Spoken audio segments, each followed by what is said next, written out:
Hey everyone, it's Justine here, the Twilight Stamper, and today I'm participating in a blog hop featuring the Seaside paper pack from Close to My Heart. I created this card here, and we're going to learn how to make it.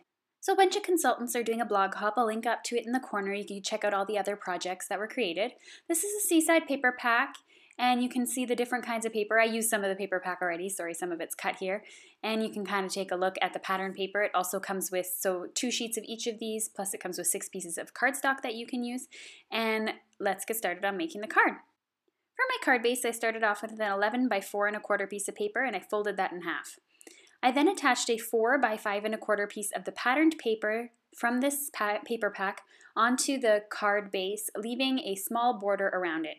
For the card base, I used Colonial White, which is more of a creamy colored white, so that it accented the paper really well. And what I really like about Close to My Heart is all the papers list all the coordinating colors that go with it, so it's really easy to match your papers. Next up, I'm going to be using my scallop punch here, and this is also from Close to My Heart, and I'm going to be making a scallop punched border. I ended up cutting this border to be a lot thinner in the end, but I started off with a bigger sheet of paper because it's easier to handle with your hands. Made a couple adjustments to the border, and then I went on to doing some of my stamping and some of my cutting out. So I'm using Sorbet Lagoon, Glacier, and Desert Sand inks because all 4 of those inks coordinate with this paper pack very well. I'm also going to be using this stamp set here, and it is called Tropical Paradise. Now I have all of these things linked on my blog below. Those link to my Canadian store, so only people from Canada can get these if you're interested. If you're interested in from another country, just contact me and I'll set you up with another consultant. So I'm starting off my stamping, and the first thing I did was stamp this surfboard in Glacier ink. Clean that off, peeled off the next surfboard and stamped that in Sorbet ink. And then I went along and I had put all the stamps that I wanted to use on my stamp press and just kind of inked them up individually one at a time and stamped them on my paper.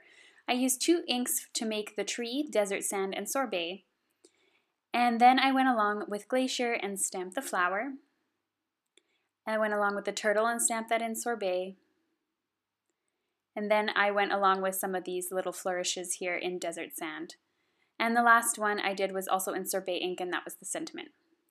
I fussy cut all of these with my scissors. I decided it would probably be super boring if I made you watch that. And I put down a piece of washi tape onto my cardstock. Now this is silver washi tape, and I wasn't sure if this would actually go really all that nicely with the card, but I thought it coordinated quite nicely, and you don't actually see a lot of the washi tape anyway on there. And so I just wanted to put my washi tape down and then add that thin border that we had cut out earlier using the scallop punch. I just had to adjust my washi tape a little bit because it was on there a little bit crooked. So I went back in and I had to re-add some washi tape because mine kind of got stuck together and I didn't want to pull it all apart and make it be all crinkly. So I just peeled off another piece of the washi tape and then attached that to my card. I wanted to lay down this sorbet piece first onto the card and then layer the washi tape over top to seal that edge there. And I really like the way those 2 colors contrasted, even though I wouldn't normally pair that silver washi tape with this paper at all, but it worked. So using a mixture of 3D dots, some with and some without the 3D dots, I decided to arrange a cluster of the stamps that I had just recently cut out. So I added the 2 surfboards first and kind of overlapped each other. And then I just continued to add on the various stamps that I had fussy cut and add them onto my card in a cluster. And the cluster made it look really great. I think I've made another card similar to this in some really bright purples and pinks and blues, and I really love this stamp set for creating clusters and fussy cutting. I don't usually like fussy cutting at all, but it makes it all worth it with this card. I think it looks really neat. And then I added the turtle without any of the paste or any of the 3D foam tape and the flower in between. And then I cut out a piece of the patterned paper that came with this kit, glued it onto the back of the sentiment, and then was able to stick that on there as well, so the sentiment had a nice backing. Before I added that, I added the last flower as well.